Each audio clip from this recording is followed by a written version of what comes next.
네, 사랑하는 성도님들 반갑습니다.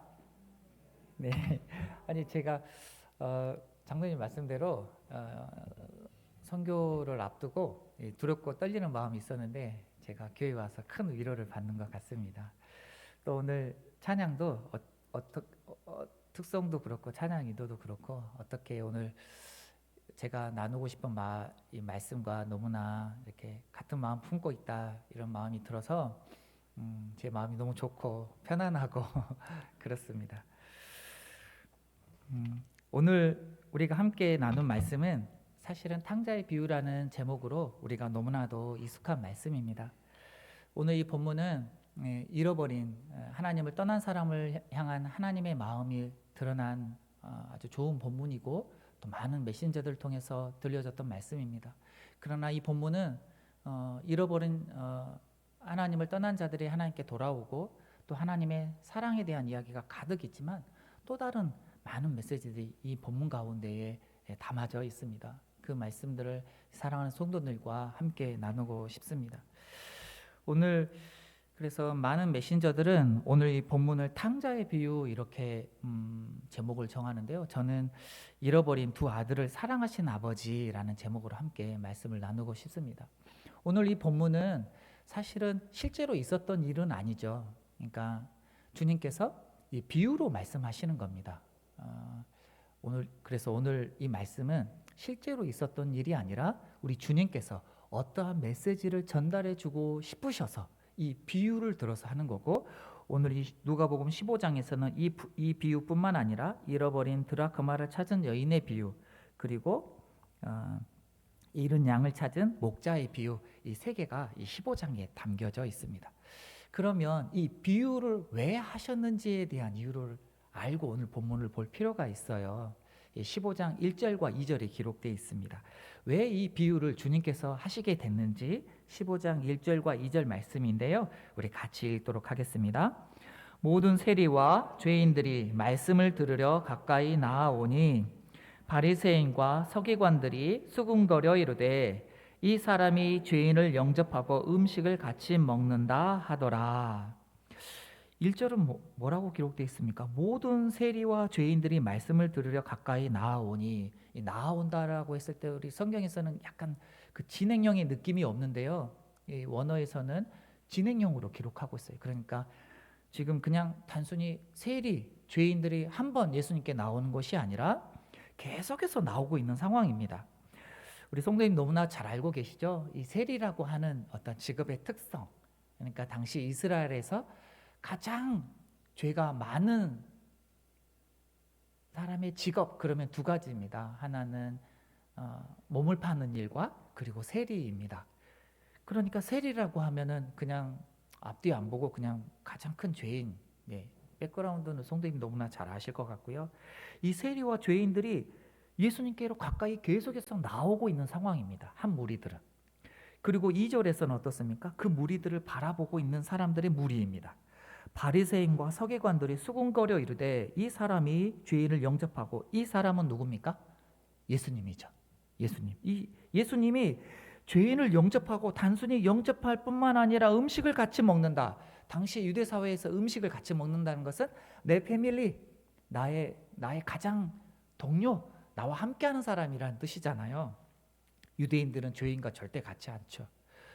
이 두 무리를 향해서 오늘 주님께서 어떠한 메시지를 전달하고 싶어서 잃어버린 두 아들을 사랑하는 아버지 비유를 들고 있는 것입니다. 자, 12절 11절입니다. 오늘 이야기의 배경이죠.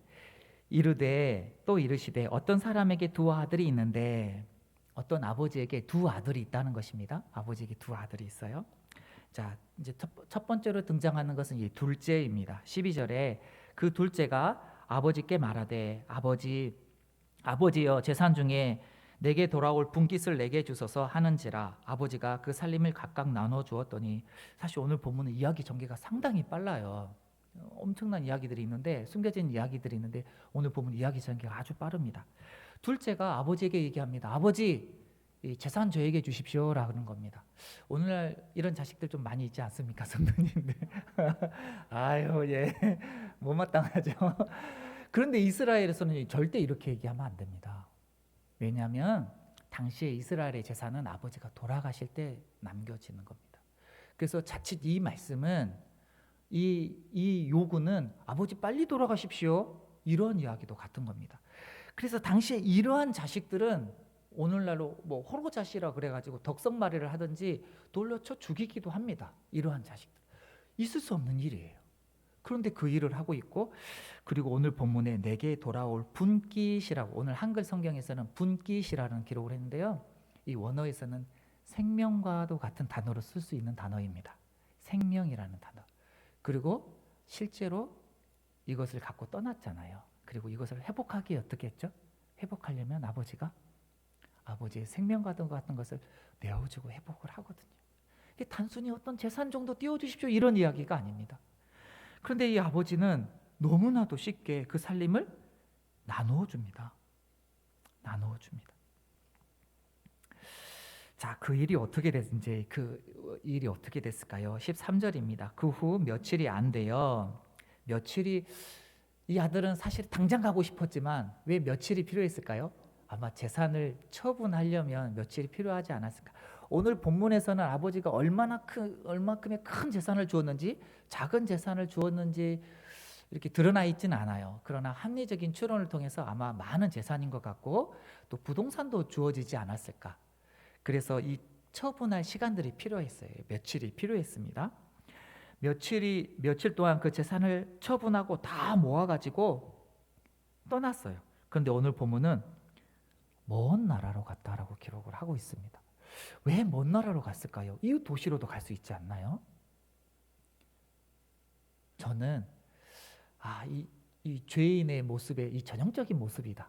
어떤 모습입니까? 아버지의 통제에 벗어난 것까지 가고 싶은 거예요.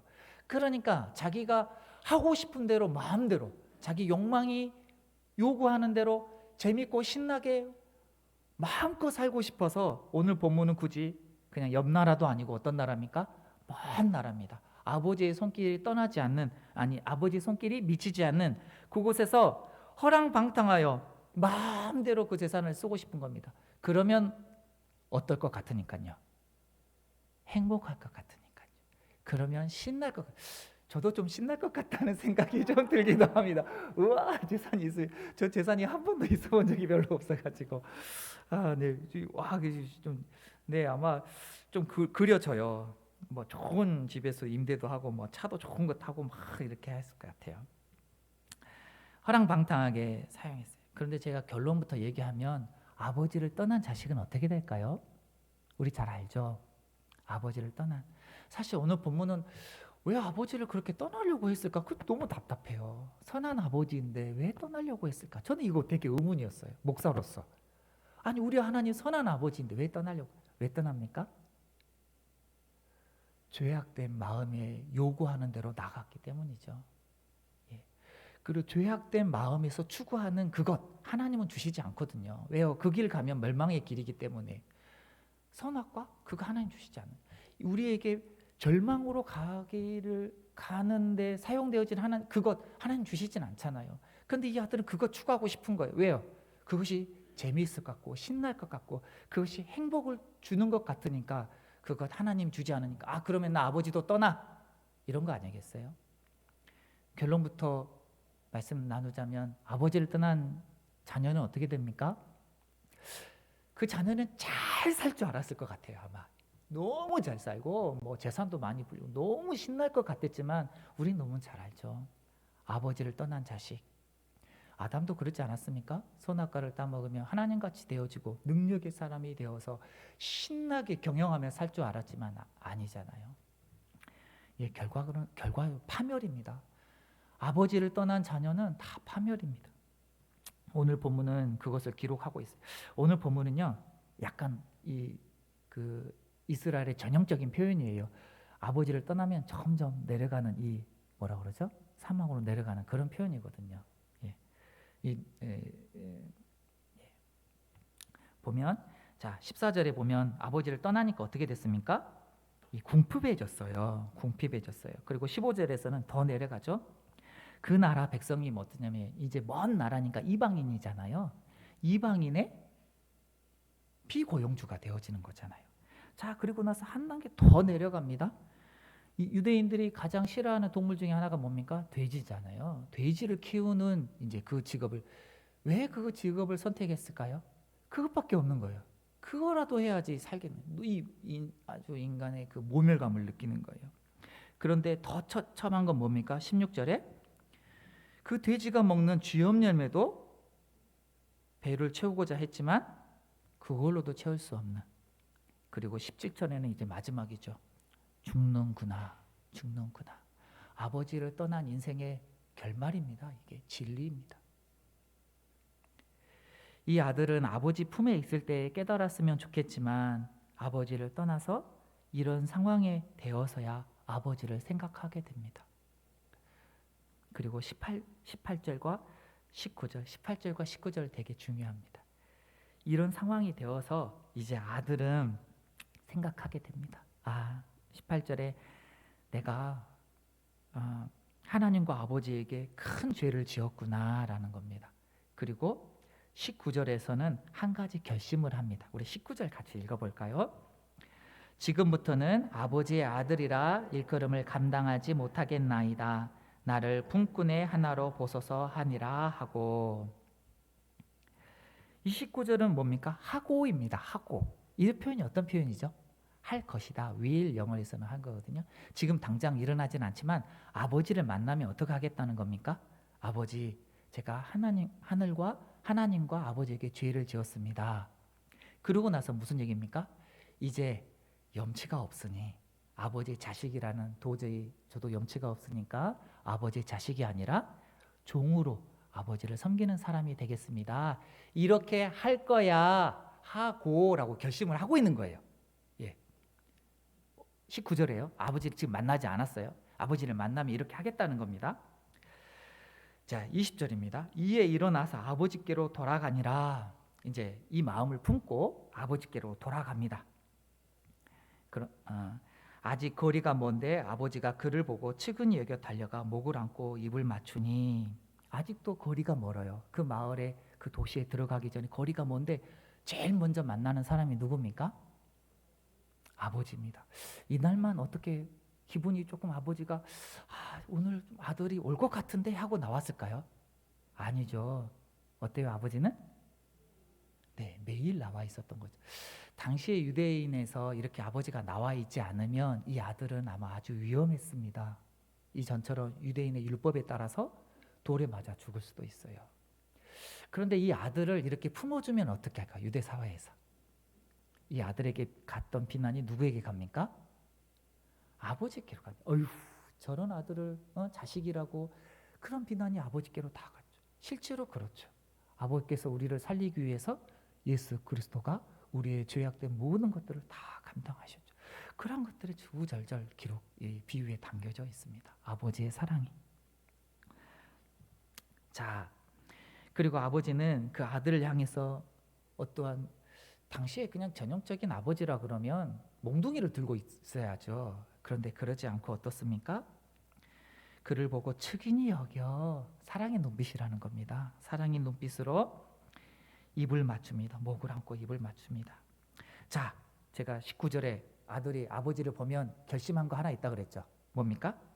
그거 합니다. 21절에 아들이 이르되, 아버지에게 이렇게 말하는 겁니다. 아버지, 내가 하늘과 아버지께 죄를 지었사오니 지금부터는 아버지의 아들이라 일컬음을 감당하지 못하겠나이다 하나.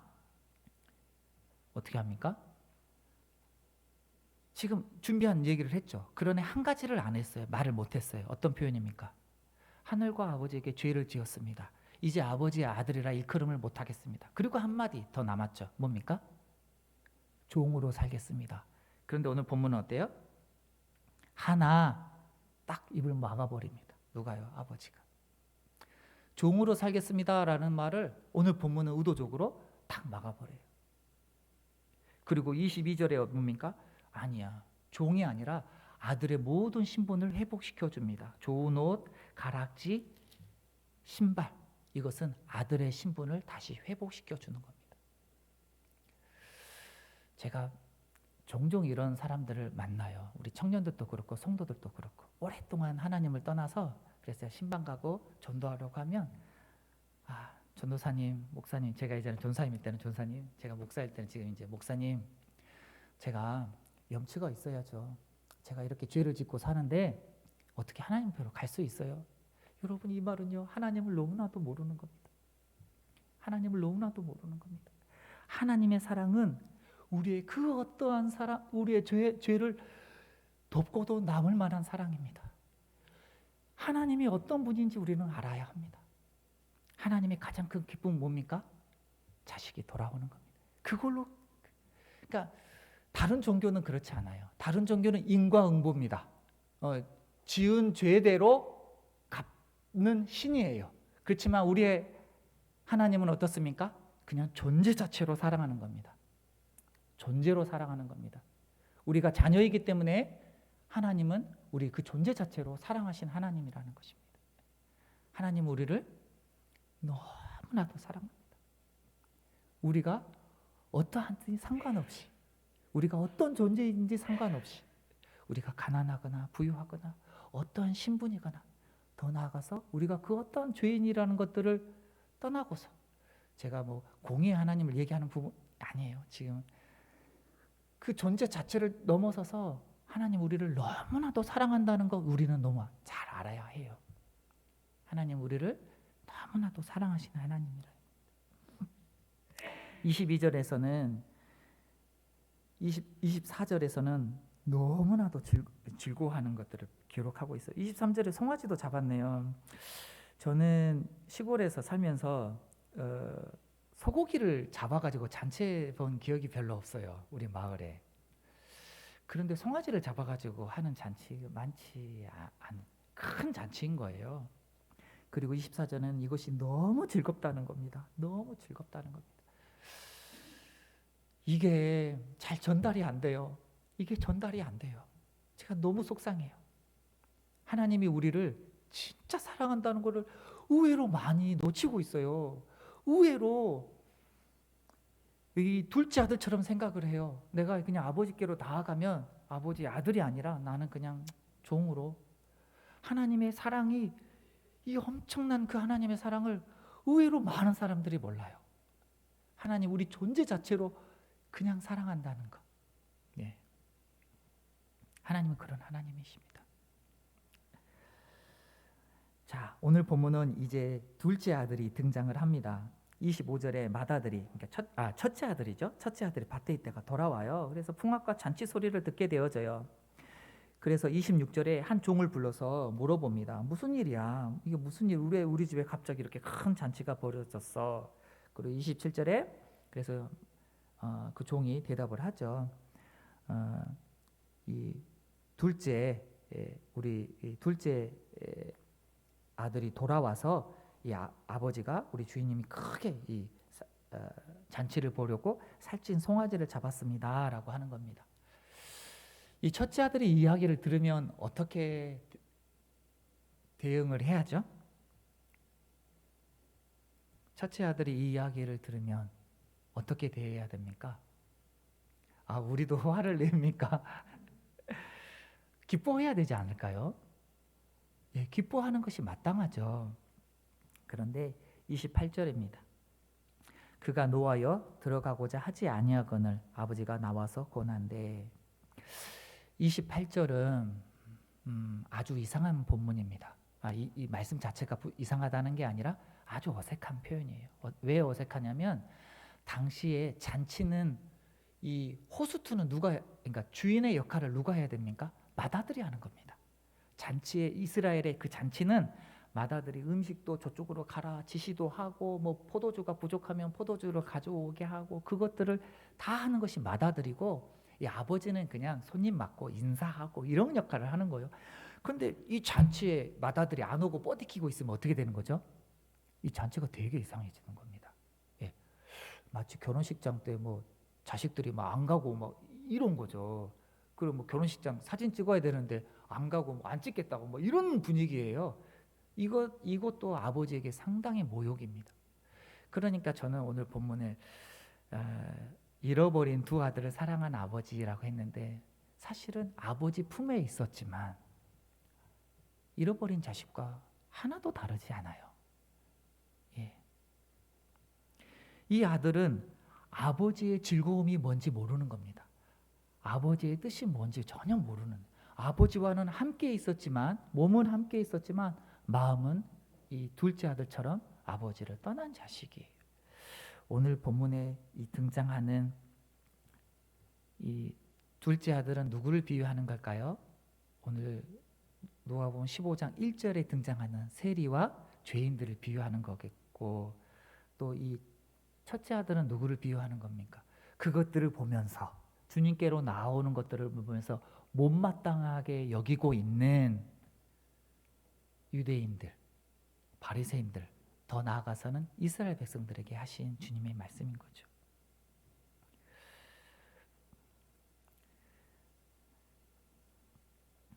자, 29절에 아버지가 나와서 이제 권해요. 자, 들어가자. 같이 잔치, 너가 당연히 호스트로서 네가 역할을 해야지. 너도 그 잔치에 참여해야지. 권했는데도 불구하고 29절에 이렇게 얘기합니다. 아버지여, 아버지께 대답하여 이르되 내가 여러 해 아버지를 섬겨 명을 어김이 없거늘 내게는 염소 새끼도 주어 나와 내 벗으로 즐기게 하신 일이 없더니.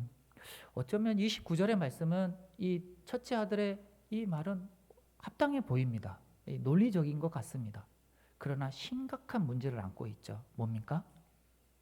오늘 본문에 등장하는 이 섬겨라는 단어입니다. 이 섬겨라는 단어가 둘로스라는 단어입니다. 그러니까 어떻습니까? 우리 잘 알죠. 이 둘로스는 종이라는 겁니다. 종. 그러니까 첫째 아들은 아버지의 자녀로서의 그것들을 누리지 못하고 아버지를 어떻게 섬겼다는 거예요? 어떻게 했다는 거예요? 종으로 섬기고 있는 거예요. 종은 뭡니까? 아버지에게 뭐 떨어질까 바라면서 섬기는 것이 종입니다. 그러니까 우리가 하나님의 자녀로서 신앙생활을 하는 것이 아니라 하나님을 섬기면 나에게 뭐 재정, 복, 출세 이렇게 생각하면서 하나님을 섬긴다는 그런 의미예요. 너무나도 이상하죠. 아버지 이런 자식이 있으면 어떨까요? 너무 징그러울 것 같아요. 예. 잘 말을 듣는 것 같지만 이런 자식들은 뭐죠? 그 막장 드라마에 등장하는 재벌집 자식들이지. 그런 데서는 등장하는 자식들이잖아요. 기업의 지분 이런 게 생각을 해서 아버지에게 잘하는, 이거 자식이 아니잖아요. 이 첫째 아들도 잃어버린 자식이에요. 아버지 품에 있지만 잃어버린 자식입니다. 그리고 30절입니다. 이 30절은 어떻게 이렇게 얘기할 수 있을까? 그리고 이 30절은 많은 메시지들이 실제로 이 둘째 아들이 이러한 모습이었다라고 생각을 하는데 저는 동의하지는 않습니다. 그러니까 이 30절은 첫째 아들이 둘째 아들을 너무 지나치게 비하하고 있어요. 실제로 이것들이 있었다, 팩트에 대해서 저는 공감하지는 않습니다. 너무 오버했어요. 30절 봐볼까요? 아버지의 살림을 창녀들과 함께 삼켜버린 이 아들이 돌아오매 이를 위하여 살찐 송아지를 잡으셨나이다. 오늘 본문에서는 이 둘째 아들이 물론 허랑방탕하게 재물을 사용했지만 이 창녀들과 그렇게라고 해석할 만한 근거는 없습니다. 그러니까 그냥 지리 짐작한 거예요. 아주 미워해서 이렇게 하는 거예요. 마치 뭡니까? 바리새인과 서기관들이 죄인들과 세리들을 향해서 그렇게 여기는 거죠. 또 조금 더 확장해서는 이스라엘 백성들이 이방인들을 향해서 대하는 태도인 겁니다. 31절입니다. 아버지가 이르되 예 너는 항상 나와 함께 있으니. 31절의 이 표현이요, 어떤 표현이냐면요, 저는 또 이러면 아버지는 이 첫째 아들도 혼내야 되잖아요. 그죠? 첫째 아들 혼내야 돼요. 잔치하는데 지금 잔치 아주 아버지 얼굴에 먹칠을 하고 있는 거예요. 계속 뻗튀기고 있는 거예요. 그리고 너무 지나치게, 아니 첫째 아들이면 둘째 아들 사랑해야죠. 그런데 아주 비하하고 있어요. 그러면 아버지가 이런 아들도 어떻게 해야 됩니까? 당시 아주 혼을 내야 됩니다. 그런데 오늘 본문은 31절에 이 한 단어가 등장하는데요. 예라는 단어거든요. 이 예, 큰 아들에게 이제 아버지가 가서 예라는 단어가 어떤 단어냐면 영어로는 my son 이런 단어거든요. 이게 제가 뉘앙스를 살려서 얘기해 보겠습니다. 내 아들 이런 표현입니다. 내 아들, 그러니까 우리 권사님들이 손주 안고 되게 좋아하시잖아요. 내 손주 막 이런 표현입니다. 예, my son 이런 표현입니다.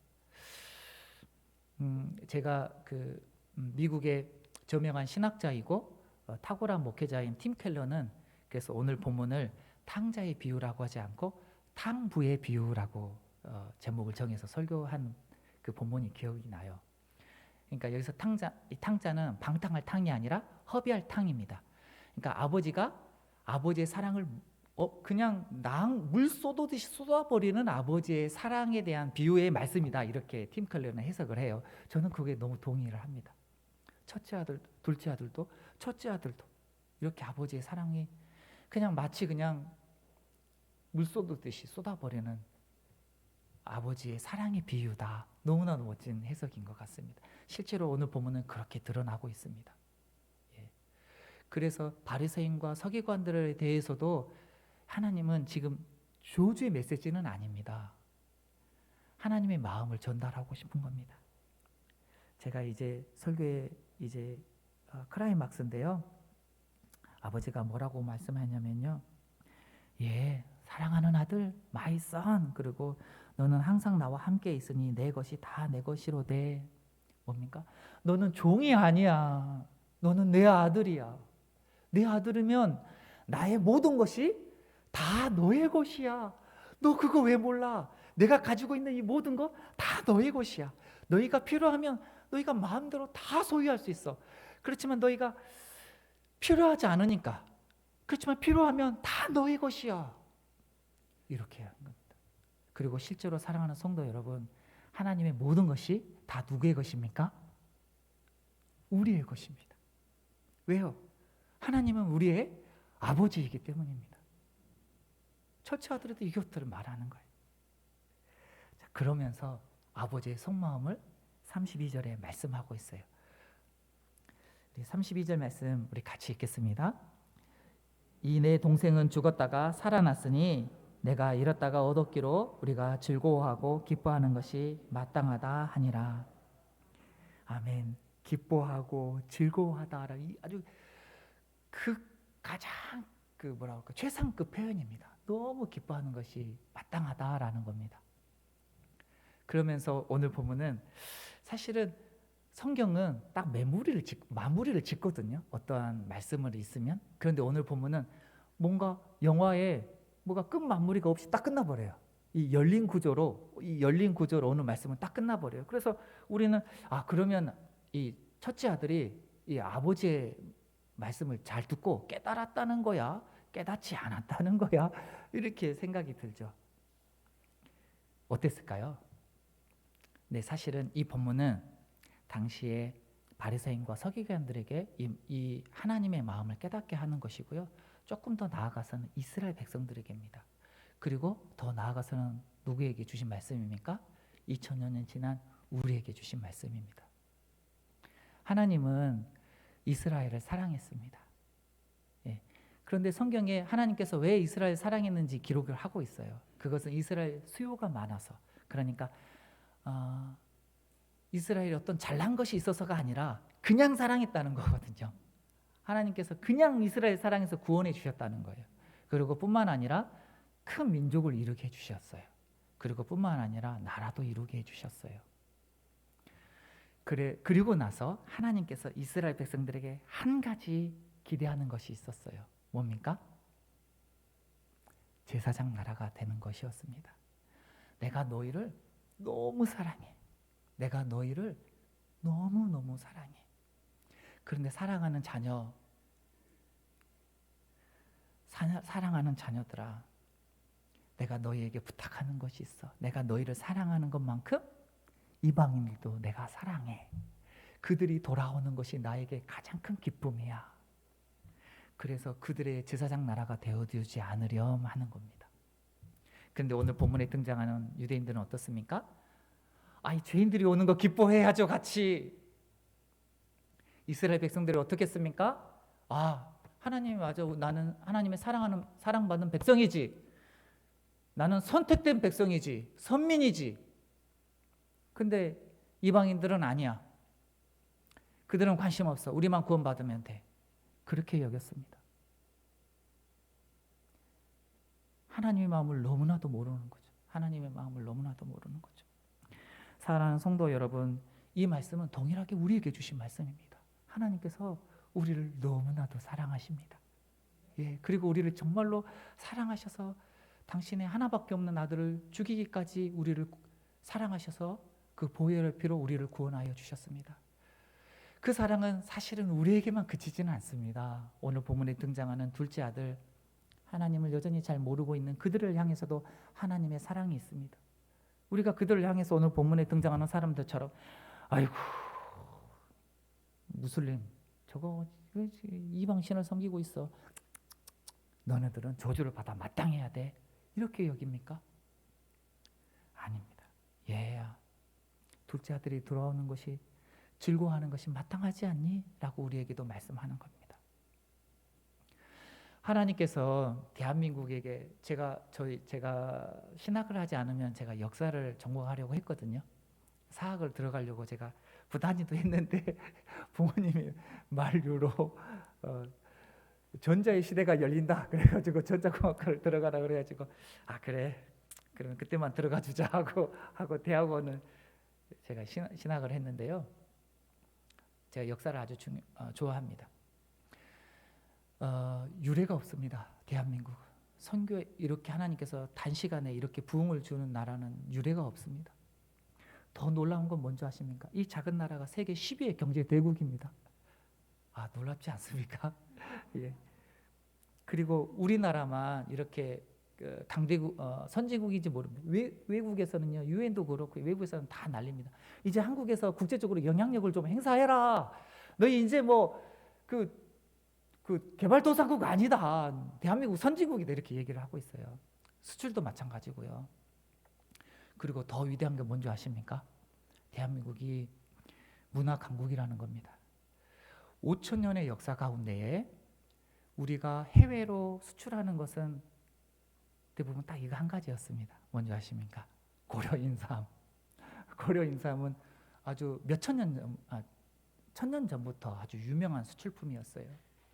그런데요, 문화를 수출한다는 것은요, 강대국에서도요, 초강대국만 하는 겁니다. 문화를 수출하는 거는. 예전에는 유럽이 그렇게 했고요. 그 전에는 뭐 로마가 했고, 그리고 유럽이 했고, 지금은 미국이 하죠. 그런데 대한민국이요, 지금은 문화를 수출하고 있습니다. 그리고 가장 중요한 건 뭡니까? 이 나라에 복음을 주셨어요. 그래서 뭐 학자들마다 다르지만 뭐 아주 많게는 25%, 작게는 20%를 하는 20%라고 말합니다. 아시아에서 그리고 또 이 대한민국은요 더 멋진 거는요 한국에 오셨던 선교사님들이요 정말 잘 준비되어졌던 분들이세요. 신학 공부도 그렇고 아주 잘 준비되어졌던 분들이 오셨어요. 그러니까 선교 1세대는 뭐 인도, 아프리카, 뭐 중국, 일본이었지만 그 약간 2세대에 잘 준비되어졌던 분들이 오셨어요. 그래서 대한민국은 정말 바른 복음, 멋진 신학을 가지고 있는 나라입니다. 그래서 이제 대한민국의 저는 21세기 선교는 저는 대한민국이라고 생각을 합니다. 예. 제가 오늘 오면서 뉴스를 하나 봤어요. 어떤 뉴스냐면 다이어트 식품 산업을 하는데 대한민국에 쓰는 돈이 3조 2천억이라고. 그러니까 다이어트를 하는데 먹는 음식 있잖아요. 관련된 산업이 3조 2천. 이 돈이면요 아프리카 전 대륙을요 그 기근이 없게 할 수 있는 돈입니다. 아프리카 대륙 전체를. 물론 배부르게 음식을 먹을 수는 모르겠지만 충분히 먹이고. 대한민국은 저도 제가 이 대한민국 역사가 5,000년인데요. 세 끼를 마음대로 먹을 수 있었던 시기가 많지 않아요. 1970년입니다. 1970년 중반 이후로 보릿고개가 없어진 게 대한민국입니다. 그러니까 1970년대 초반까지는 보릿고개가 있어서 굶었어요. 예, 굶은 사람들이 있어서 물론 경우에 따라 다르겠지만, 근데 지금은 어떻습니까? 불과 얼마 안 되잖아요. 5천년의 역사 가운데에 이 보릿고개 먹는 것을 자유롭게 대한 시간이 얼마 되지 않아요. 예, 4,950년은 굶었단 말이에요, 대한민국이. 저는 복음과 함께 이런 일들이 벌어졌다라고 저는 개인적으로 해석을 하고요. 하나님께서 대한민국을 이제 선교의 가장 전진기지 역할을 감당해야 된다. 저는 경제를 봐도 그렇고요, 문화를 봐도 그렇고, 복음을 봐도 그렇고요. 물론 요즘 좀 어렵죠. 많이 어려워진 것 같아요. 코로나도 그렇고 경제적 상황도.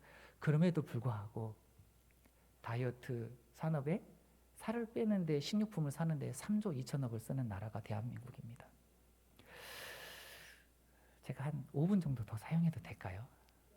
네. 제가 영국의 웨일즈의 하노버 교회를 간 적이 있습니다. 예, 하노버 교회는 우리가 꼭 기억해야 되는, 대한민국이 꼭 기억해야 하는 교회입니다. 왜냐하면 토마스 선교사를 파송했던 교회이기 때문입니다.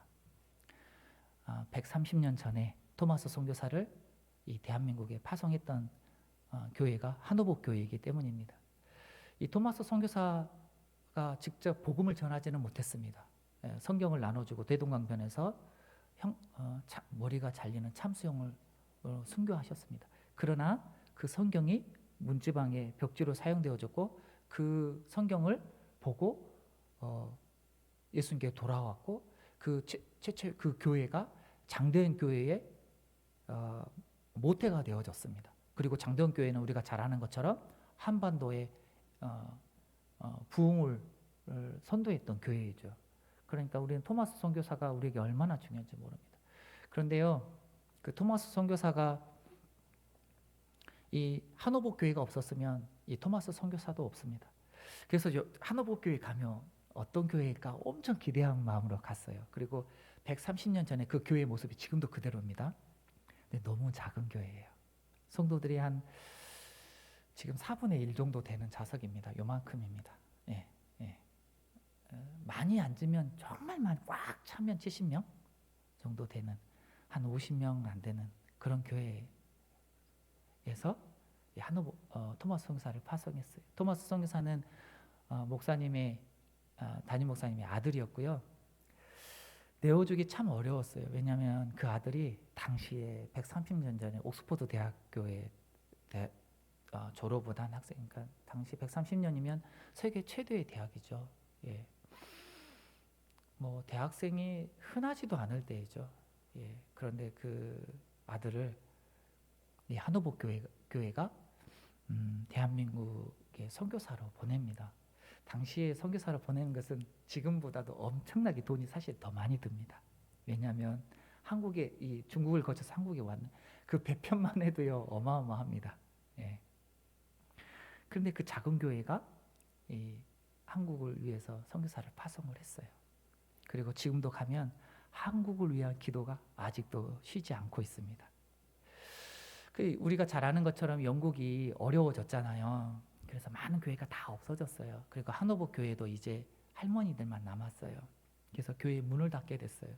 그런데 감사하게도 또 의리가 있지 않습니까? 한국은. 그래서 한국에서 선교사님이 이 하노버 교회는 너무나도 소중하다. 그래서 지금 한국의 선교사님이 그 교회 담임 목사로 있으면서 그 교회를 유지하고 있어요. 그래서 너무 감사했어요. 네. 사랑하는 성도 여러분, 오늘 특송을 너무나도 멋지게 해주셔가지고 저에게도 감동이었는데요. 우리가 누구입니까? 하나님의 큰 사랑을 받는 자녀입니다. 그리고 우리 아버지의 모든 것이 우리 것이 되어집니다. 그 하나님은 우리를 그렇게 사랑해 주셨고 한 가지 우리에게 바라는 것이 있는데 뭡니까? 잃어버린 자녀들을 우리에게 맡긴 겁니다. 하나님이 다 하실 수 있으십니다. 그럼에도 불구하고 이 귀한 일 우리에게 맡긴 겁니다. 내가 가장 기뻐하는 일 너희가 감당해 주지 않을래? 라고 하신 말씀이거든요. 이제 제가 인도네시아로 이제 가려고 해요. 그 인도네시아는 87%가 무슬림이고 기독인이 뭐 통계에 따라 조금씩 다르지만 7%, 8%입니다. 우리 광주는 코너만 틀면 교회잖아요. 광주는 특별히 복음화 비율이 높아서요. 인도네시아는 끝도 없이 가도 교회가 안 보입니다. 근데 혹자들이 저한테 아이고 목사님, 아이고 선교사님 대단한 헌신을 하셨어요라고 그런 얘기를 가끔 하세요. 어떻게 하세요? 아니요, 아니에요. 정말로 아니에요. 헌신 아니에요. 하나님께서 나에게 베풀어 주신 그 사랑에 비하면, 하나님께서 나에게 해주셨던 그 헌신에 비하면 제가 하는 것은 너무나도 작은 겁니다. 우리 주님은요, 우리를 살리기 위해서 하나님의 저주를 받았어요. 우리가 받을 저주를 하나님께서 받으셨어요. 그러나 우리가 하나님을 위해서 살아가는 그 길은 어떻습니까? 하나님께서 함께해 주는 길입니다. 우리가 주님의 고난은 너무나도 외로운 고난이었어요. 우리를 살리기 위해서. 그러나 우리가 당하는 고난들은 어떻습니까? 성경에 계속해서 등장하죠. 다니엘을 같은 경우 하나님이 툭 등장하고, 스데반 가운데는 어떻습니까? 주님 하늘 보좌를 보여주시고, 예. 그래서 사랑하는 성도 여러분, 선교 참 어렵죠. 그리고 밑빠진 독같이 보여서 티도 안 나고, 예. 그렇지만 그 길, 그거 하나님께서 정말 기뻐하시고요. 하나님의 은혜와 축복이 가득한 곳이 그것입니다. 말씀을 나누면서 또 그 일들을 우리 교회에서 잘 감당하고 계신 것 같은 느낌도 들어요. 예. 그래서 너무 감사하고, 또 이 시간을 통해서 다시 한번 그 하나님의 마음을 품고 잃어버린 둘째 아들을 향해서, 오늘 본문 첫째 아들처럼 손가락질 하는 것이 아니라 아버지의 마음을 품고 그들도 사랑하고 아버지께로 돌아오게 하고, 또 돌아오는 것을 보면서 함께 기뻐하고 하나님께 영광 돌리는 귀한 성도님들이 다 되시기를 바랍니다. 아멘. 하나님 아버지 감사합니다. 오늘 말씀을 통해서 하나님의 마음을 나눌 수 있는 귀한 시간 되게 해주셔서 감사합니다. 하나님, 우리 가운데에 오늘 본문에 등장하는 첫째 아들처럼 아버지를 종으로 섬기는 자식이 아니라 아버지의 마음을 아는 진정한 자녀들의 역할을 감당하는 저희들 될 수 있도록 인도하여 주십시오. 그래서 잃어버린 자들이 하나님께 돌아오는 것을 보면서 함께 기뻐하고 하나님께 영광을 돌리는 사랑하고 귀한 우리 성도님들, 또 우리 교회 될 수 있도록 인도하여 주십시오. 예수님의 이름으로 기도합니다.